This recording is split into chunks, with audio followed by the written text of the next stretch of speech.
Felix here, and welcome to this Monday live stream, live from Korea, Seoul. I hope our IT setup works, and that I'll be able to see your chat and so on. The chat so far hasn't appeared yet, but we have hopes. I don't know where that's going to go. I suspect you can hear me. If you can, smash the like button. And we're going to run through here today the big stuff that actually is going to impact. We need to talk about the jobs numbers. We need to talk about what hedge funds are doing, what the big Wall Street guys are doing, which is sort of a guiding light, I think. I don't know if light's the right approach, but you get the idea. And any questions you have, put them in the live chat. And I hope I can actually find that live chat somewhere. What happened to the live chat in here? Very peculiar. Can't seem to see it. Anyway, you can tell me that you're here by smashing the you-know-what. That's in the chat. Yeah. Alrighty, let's get cracking. First of all, I shall shrink myself so you can maybe see a little less of the glorious view of Korea behind me, but see more what's important. And I'm on a laptop, so you'll be able to see the back end as well as the front of my screen. Very, very important. Tomorrow at 8 p.m. Eastern Time, I'm going to teach about 500 souls precisely how we make money, precisely how we are up 126% in 2022, 105% in 2023. And so far this year, we made something like $5,000 on a 30K portfolio. And just think for a minute, like if you had a 30K portfolio and you were up 5K this year, what would that mean to you? What would you do with that? Not promising you the returns, but what I can promise you is that I will teach you precisely the strategy that I use, the automations, how I can do this in 2 or 3 hours a week, and you'll walk away with that knowledge. So you can see the link down below, felixfrancelog.com/webinar. It's also in the description, so you can click on it. Grab yourself a free seat and show up on time to be able to be let into the room. And I'll see you there tomorrow. But let's just understand for a moment here jobs data. All right, and I still can't see your chat, which is very weird. I don't know why. Why is the chat not there? I don't understand. But we'll persevere and push through it. All right. So jobs data, right? It was allegedly a beat. The headlines were like, "Oh, jobs market is stronger than we thought," but wasn't. If you look at full-time jobs created, it's this red number down here. We have lost since March last year. We've lost minus 1.3 million full-time jobs. Why are we writing in green today? It's a strange color, isn't it? Let's go with a nice blue. And what did we gain? Well, we gained about 1.8 million part-time jobs. Now, why do people work part-time jobs? Especially, why do people work multiple part-time jobs? Because they need to pay rent or some other, thing that they have to pay for. Not voluntarily. Very few people wake up and go, "Darling, you know what I'm going to do today? I'm going to get a third job because I like working so much." Nobody does that. So really, this jobs report was another BS report where, yes, about 600,000 part-time jobs were created, but about 6,000 or 8,000 full-time jobs were lost. And this is the official data. It'll be revised. It'll be lower. Give it a month. They're going to revise that down significantly. They always do. And I think that's why the market was just like, okay, we don't really care. We don't really believe this data because you look underneath the hood. It's kind of nonsense. And we are in this Goldilocks period. I mean, the amount of money that is flowing into stock funds plus the buybacks from the big companies who are just buying their own shares and therefore propping up the shares and making us wealthier has been absolutely glorious. You go back to 1999, where my chart starts here, 1999, and you draw a line and you can see we're like really, really, really, really trending up in terms of money inflow. Now, where did all the money come from post-COVID, the massive peak? Money printing and the US government. It's debt. It's a debt-funded bubble, the whole thing, which can continue as long as people are willing to create debt and the government can pay for it. The second part to this, and this is also important to understand the bigger picture, there are less stocks and shares available now in the whole world than there were a year or 2 or 3 ago. How's that possible? We have less stocks, literally.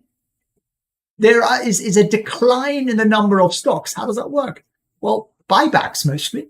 And some companies have gone private, but it's largely buybacks. So buybacks are essentially reducing the supply of shares. While the government and the Fed has created all this money, they were increasing demand, and that's why we're seeing a boom in stocks. It's really not rocket science, but it's important to understand, and that's actually going to continue. So that's kind of cool, right? And you look at all the inflows since March 2022, and look at that. Look at the massive amount of money that's been running into stock funds, equity funds. Really, really tremendous amount. $350 billion, something like that. And that's what's driving the rally. There is just a lot of money. We can skip that one, I think. Now, we would now expect for traditionally the rest of the year, inflows into the market to go more flat. Typically, the first 3 months of the year are big inflow months. And then you get to sort of tax season and everything else. And you get some negative months, typically May, June, and maybe people also paying their bills and going on holiday or whatnot. Same with August, holiday month. And then it improves a little bit towards the end of the year. That's just a traditional flow thing here. So you get a bit of an idea of where we are seasonally. Now, what worries me a little bit more, hence the title, is hedge funds. So hedge funds have been shorting for the last 4 days, Tuesday to Friday. They have also been shorting the market for the last 8 weeks or something like that, quite significant. Now, that's hedge funds. It's not everybody. We can see, in Options Watch, we can see the Friday institutional flows. We can see the dark pool trades. And what do you see? Well, bullish, bullish, bullish, bullish, bullish, bullish, bullish. And these are monster trades. I mean, hundreds of millions of dollars on bullish options positions. So a lot of people looked at Friday's data, insiders, not a lot of people. There's a handful of insiders at that. And they were like, we understand how the headlines are going to work. Everyone's going to be like, oh, there'll be no rate cuts because the labor market is so strong. But you and I now know that that's nonsense, and therefore they actually bought options. But the hedge funds are piling up against the stocks that have performed the best so far this year. And that's something to think about. So if something were to break, and I'm not saying that it will, but if there is some bad news, then you are going to get a monster sell-off because the algo funds would sell very significant amounts. And that's simply because of their position. They've just been buying and buying and buying and buying. So if something goes wrong, they will sell pretty hard, maybe $100 billion worth or something like that, which is a significant amount of money. And you have to factor all that in when you kind of make your sort of risk decisions. And this is the kind of the last piece to the puzzle, really, blackouts, right? So when earnings season kicks off, which it is right now, I think on Friday we get JP Morgan and the big banks. They always kick off the earnings season as the chosen ones. It means that companies can't buy their own shares. And we are going to have until approximately the 30th of April, we're going to have basically very, very little share buybacks. And that just removes some demand from the market. That's what makes earnings season so volatile, because you don't get the buybacks. Everyone's kind of on the edge of their seat. And all you would need is one of the big guys to report slightly disappointing numbers. And then, boom, the selling kicks in. And because there's less demand, you get a lot more of a move than you'd like to see, right? Now, these are the kind of headlines that Bloomberg's running and pretty much all the other media. And they're basically saying, okay, the market's now just in favor of 2 reduction in rates. Lori Logan, Fed Reserve Bank president of Dallas, said, it's too early to consider cutting rates at all.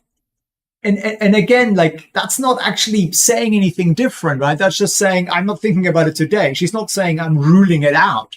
This is just kind of Fed noise to sort of try and keep the exuberance and the pressure cooker from exploding a little bit. So I wouldn't pay that much attention to this, because I think ultimately there are three factors that work in our favor this year. And it's a funny world. We've got a real estate crisis, commercial real estate, not housing. We also have a small banking crisis. And I know these are kind of being hushed up, but they're there. And we have massive government debt. And all three are made incredibly worse through higher interest rates. So how do we solve these three? Very simple. We cut rates. That's really the solution to it all, right? So I'd be shocked if there weren't interest rate cuts. I must say, I think I'd be very, very surprised. Now, I hope you can see. Yes, you can see. Brilliant. This is a little bit challenging when you're working on just the one screen today. Normally we have 3 or 4, but I appreciate you tuning in and smashing the you know what, regardless. What happened to the chat? The chat. Be bizarre. Normally we have a little side chat thing here, and it's just YouTube said no today. No, right. Well, I'll have to imagine what you're saying. So, chip maker loans.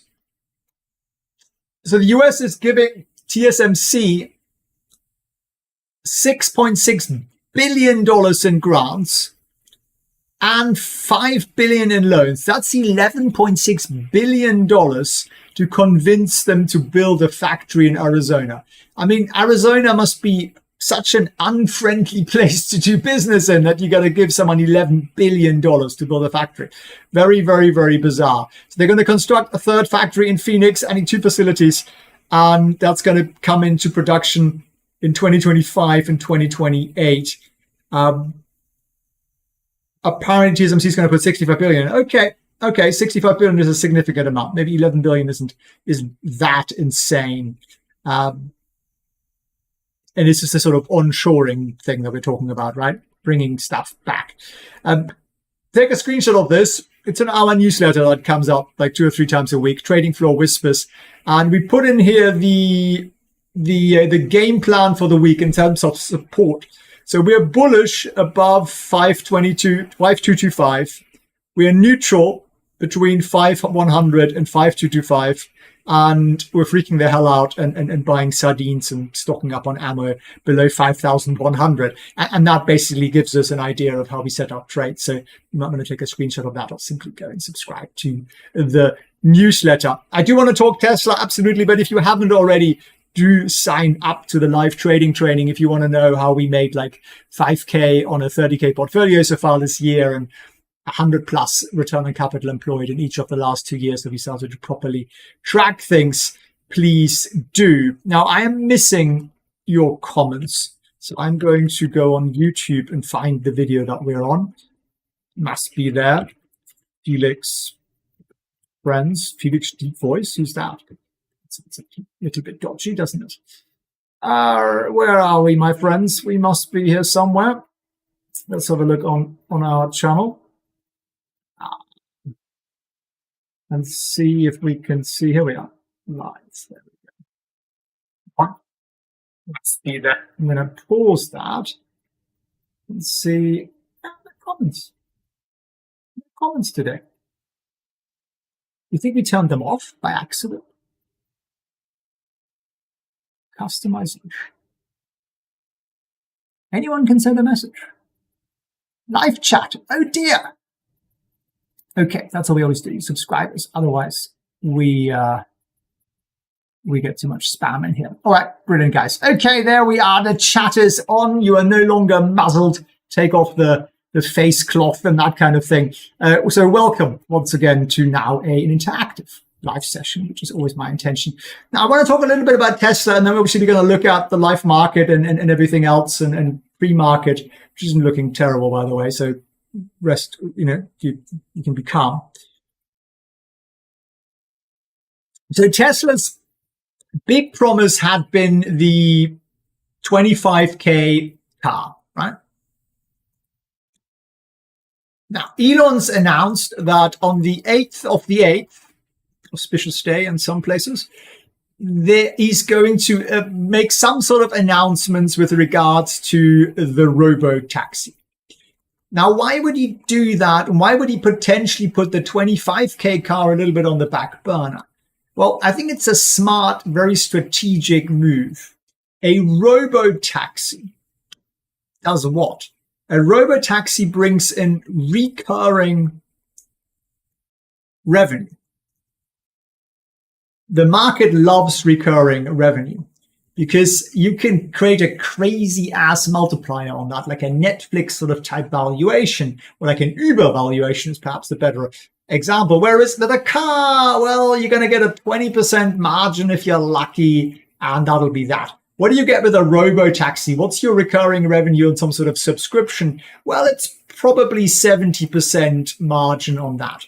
So if he wants to make Tesla sound and look sexy, much better to talk about the robo-taxi, which, let's face it, isn't going to hit the roads without a driver for years to come, right? It's not like the US government's just going to flip on its back and go, sure, just put those cars out there without drivers, it'll be fine. And the insurers will go, yeah, we haven't seen any data, go nuts. It's not going to happen. It's going to take years. But how does Elon do? He typically announces models somewhere or products 3, sometimes even 4 years before they actually get manufactured. So this is just to show the market and Tesla followers, look, guys, we're going to Mars, right? It's a very smart move. I like it. And I think, honestly, that is where the future is. The future of Tesla is to be Uber plus, lots of other things, obviously. Robots I'm also very excited by. But that's why he's doing it. So is he going to not build the 25K car? No, I think he is going to build the 25K car. And in fact, I think they're going to move closer and closer to that. But the robo-taxi, it's like the shining valuation magic out there. So very, very smart move. We don't know what they're going to announce, but in reality, it's outside of his control because you need government approval to put robo-taxis on the road in any meaningful kind of way. Yeah, there might be some little area somewhere in, crazy California where you're going to be allowed to drive these things, or in Texas or something, but it won't be like a mass rollout. So it's vision rather than now. So I wouldn't get overly excited about it, but it's also something to look forward to if you do have that longer term investment horizon. All right, brilliant. We've got the chat. Freedom, Christian says, absolutely. Sorry about that. There was obviously a box we didn't tick. There's punishment for those who didn't smash the like button. Absolument. And Winston turned off the chat. I wish he was here. No, Winston is not with us in Korea. He's not a huge fan of flying pointlessly around. Don't forget the Cybertruck. Yes, exactly. How practical is a robo-taxi? Who cleans the car? Insurance cost? People like smoking. Okay. I think they are all fairly easily overcome, to be honest with you. Okay, first of all, insurance. And I know people are saying, it's going to be insanely cheap, expensive to insure. Insurance for cars will come down massively because you are going to get to a point. Well, first of all, robo-taxis will be involved in less accidents. They'll just be more careful and cautious drivers because they're not tired, they're not asleep, they're not distracted by texting or, watching YouTube videos. And eventually, the majority of cars will be robo-taxis, and accidents will be pretty much a thing of the past. It'll be a fluke for there to be an accident, right? And they'll communicate with each other and all that kind of stuff. So insurance costs are actually going to massively go down. Accidents are going to massively go down. Who's going to clean the thing? Well, it can just drive itself to some service station every once in a while. There could be a camera in it. All you need is for the users to have a button and go, cars dirty when they get in the car, and then the robotaxi will drive itself somewhere, and there'll be some people or robots to clean it. So I think they're all kind of like small things. I don't think it really matters. And think about it, you have an extra seat in the car as well, so the utilization gets better, and you don't need the space in the middle and the front for all the stuff. Like, you could get a lot more people in that, right? So I think it is just the future of kind of semi-public transport and taxis. There's just no need for people to be in it. And most people will also stop owning cars. Ownership of cars will become a luxury. And that's kind of an interesting thing if you also think this through, right? By doing robo-taxis, Tesla is going to cannibalize a lot of the actual sales, because a lot of people will just be, I mean, a lot of people already don't own cars because their Uber is so easy to use, right? This will be even better because this will just be like the perfect network. You don't have to talk to people, and they're not going to tell you the whole life story because, you know, you're a locked up audience, basically, right? So I think people are, and it's going to get way cheaper. Like, it's going to be way cheaper than Uber because, again, there's no driver to pay, who's one of the biggest part of the costs.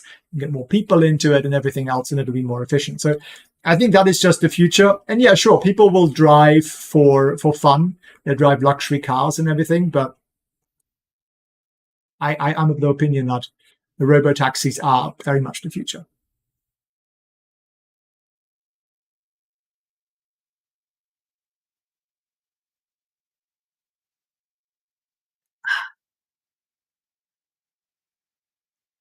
Jerry says, if somebody throws up, well, I mean, that already happens, doesn't it, in cars? And then the next person who books it just goes, oh, disgusting, pushes a button on their phone, and then the car goes and gets cleaned. So that person has an inconvenience. They book another car and it'll come 2 minutes later, and it won't really be a problem.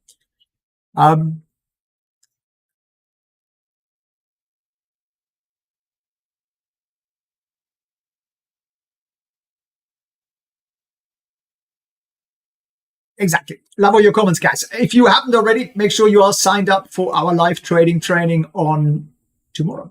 Tomorrow, 8 p.m. I know, it's exciting, isn't it? I'll be back with Winston as well by tomorrow. This is pre-market. Nvidia, Amazon, both up a percentage point. Tesla up 2.2 percentage points on Elon's post-market Friday tweet, just to kick the shorting community fairly heavily over the weekend and make them sweat.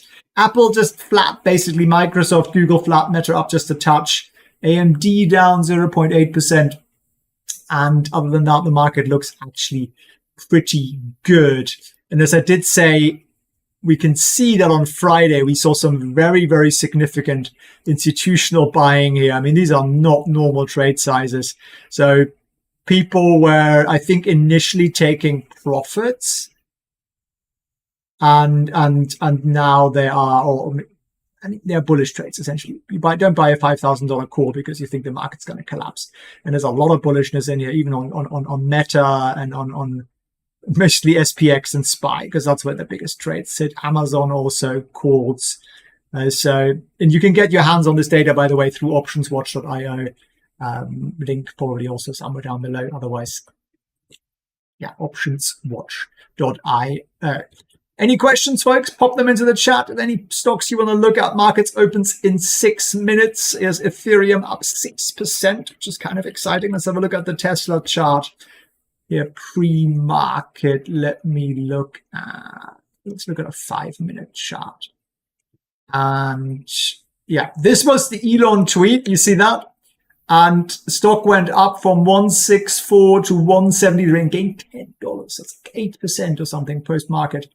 And sort of holding on to it, leveling off a little bit here, but still looking pretty good. We're pre-market up 2.5 percentage points here. Look at some of our other favorite tech stocks. Palantir up 0.6% pre-market. NVDA is 1 percentage point pre-market, which is pretty staggering at $888. Anything else? Anything else we missed? Maybe SoFi is up 1.35 at 750. And if you watched my Saturday video, where did I say it was going to be all week? Basically there, between $7 and $8. That's where I see it for the rest of the week. Of course, I can always be wrong, but that's just my opinion on that. Let me have a look at your questions here.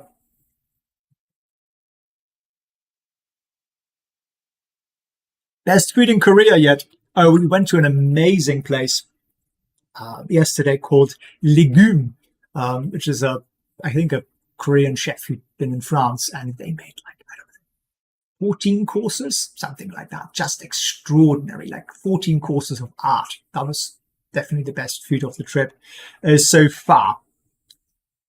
And why is SoFi so heavily shorted? It's fintech. People hate fintech at the moment. If you look at interest rates in fintech, you will see that fintech suffers with high rates. Plus, we're in the middle of a banking crisis, which I know everyone's trying to cover up, but we are. And SoFi sort of gets lumped in with that. To me, it makes little sense. I think management continuously sandbags results and expectations. So I'm quite bullish on it. I have bullish trades open on that, which you guys, of course, have seen if you're in the community. And that's my view. But not financial advice, obviously, just my opinion. I think and also, Wall Street isn't particularly keen on this competitor. Don't mind flying except for the whole security pass through. It's actually pretty good now, like especially in Asia. I've got like a little card which gets me through the diplomatic channels, which is very, very convenient. So no, in Asia, it's very pleasant. I must say, yeah, in Europe and the US, flying is a lot less fun just because the security is so poorly organized. The queues are so bloody long. But righty-ho, let me see any other questions here.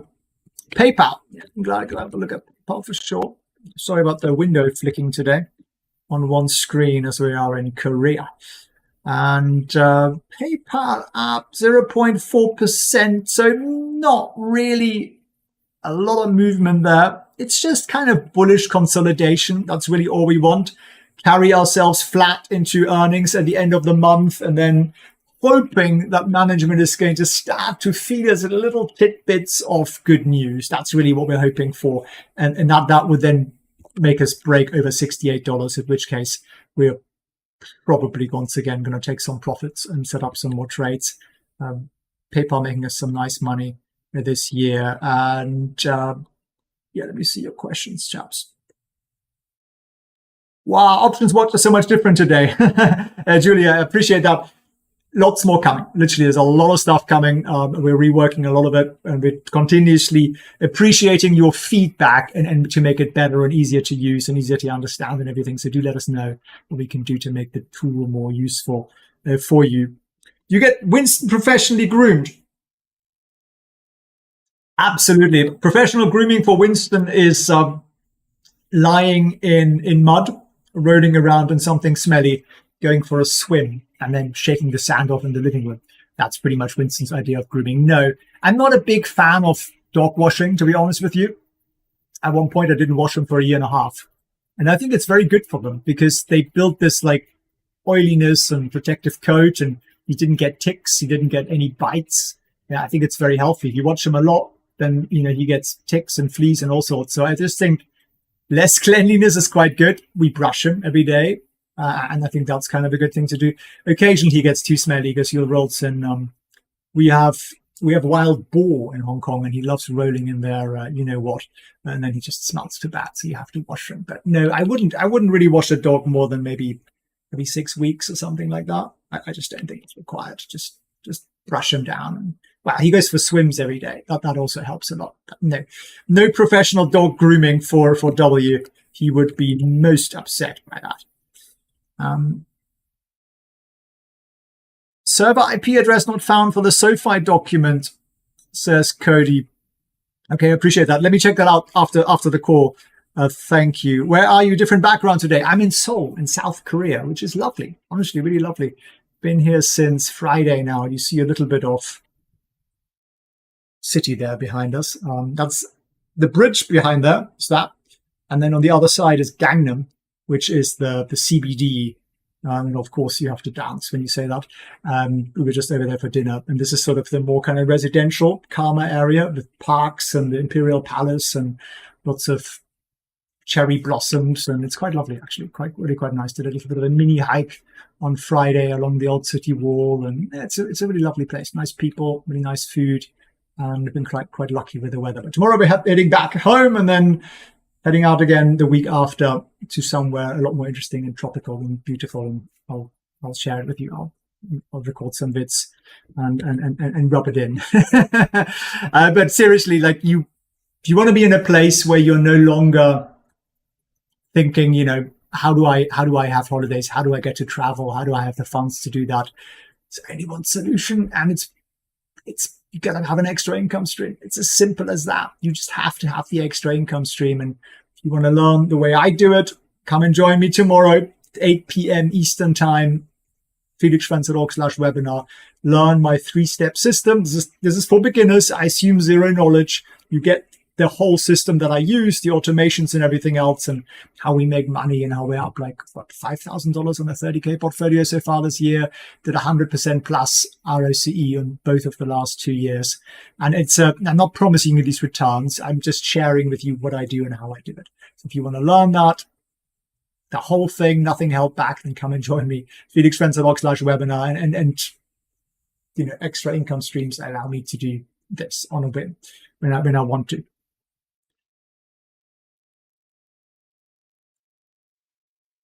Mark says, do you ever consider shareholder dilution with investing? Absolutely. Yeah, totally. You want to look at shareholder dilution.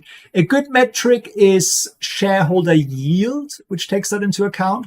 I also look at earnings per share growth. So I don't really look at profit growth. I look at EPS growth, because if it's per share, it tells me what's going on there, right? No point growing 10%. If you're diluting 10%, then you've achieved nothing at all. So it's a really important thing to look at for sure.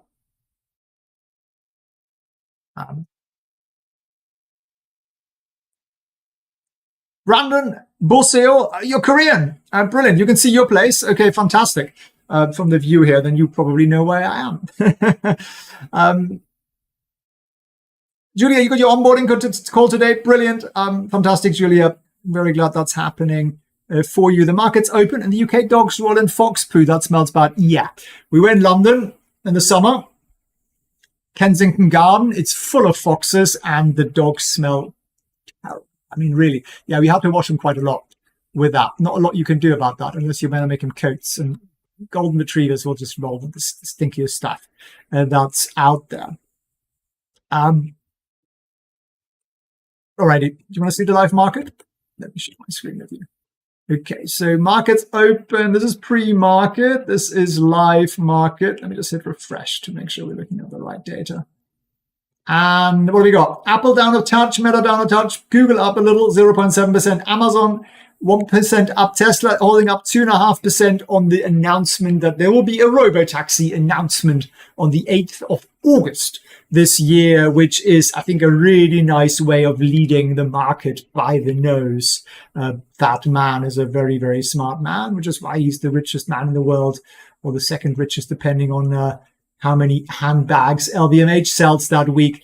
If you want to look at, let's just have a look at Tesla here this morning. 3 percentage points up. Zoom in a little bit on that onto a minute chart and just see what's actually going on here. So market just opened, and there's a little bit of profit taking there. What could that be? Well, I would expect us to bounce up a little, because there'll be shorts covering, because you get a move like this, 5 percentage points, that hurts. I would imagine some people are closing their short positions here on Tesla. So I would actually expect this to peak up a little higher in the beginning of the day, and then maybe fizzle out again a little bit. So yeah, 3.1% now here on pretty nice volume. First minute of the day, 4 million shares traded in the first minute of the day. Right, let me see your questions here. Please share your screen. Apologies. Sorry. Only one screen today. It's a little trickier to keep track of. Here is Tesla. There we go. You see that? So we did from here to there, 5% up on Elon's announcement of robotaxis, sold off a little bit. And then here pre-market, live market now, we're rallying up quite nicely. Probably a bit of a mix of a short squeeze and people trying to get in on the news. This is a this is not going to happen for years, the robo-taxi thing. There'll be trials, they'll be driving around and that kind of thing. And I think they're already doing that. And when it is legalized, Tesla will be the market leader for sure. But it'll be years. I mean, I can't see this happening in the next 3 years, to be honest with you. I just don't think Washington moves that quickly, because Ford and GM and all these guys are going to be like, no, don't do that. No one's going to buy cars anymore if there are robo-taxis out there. You can't do that. So they kind of come up with, they're going to find somebody who hit a tree and someone who hit a fox, and they're going to hold on to these random events and they're going to try and slow it down. And that's what's going to happen. But eventually, I think Tesla will persevere with it, and they'll do very, very well out of it. And Tesla's valuation will go nuts, because they'll be like an Uber with massive free cash flow on subscriptions. Everyone's just going to have an app with a Tesla subscription. You're going to pay, I don't know what, a month, and then you get a certain number of free rides or discounts, the way Uber's already doing that, right? So I think the Uber model will be a very nice one here for Tesla. And actually, it'll be good for Uber too. Uber's going to buy Teslas, and it'll massively cut costs. But then there'll be price competition. It's going to go down more people are going to use it. And that way margins are going to improve again. And I think it's going to be a brilliant model. So it'll solve congestion and accidents and lots of things, quite frankly. All right, let me see some of your questions here. You have a few ladies here tonight, says Sharon. Yeah, at least two of you. I saw Julia and you, Sharon.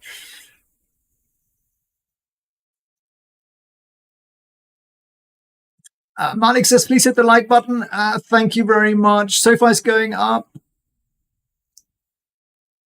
Perry, P-R-I, Harvard. I'm not super familiar with that one. Good morning, millionaires. I like that. Looking forward to your webinar tomorrow from Salzgitter. Brilliant. I'll see you on it tomorrow. If you haven't signed up for it already, felixfranz.org/webinar. That is at 8 p.m. tomorrow morning. And I better sign off and hop onto a call that I just remembered I had. And I thank you for tuning in. I wish you a glorious day, and I hope to see you here tomorrow.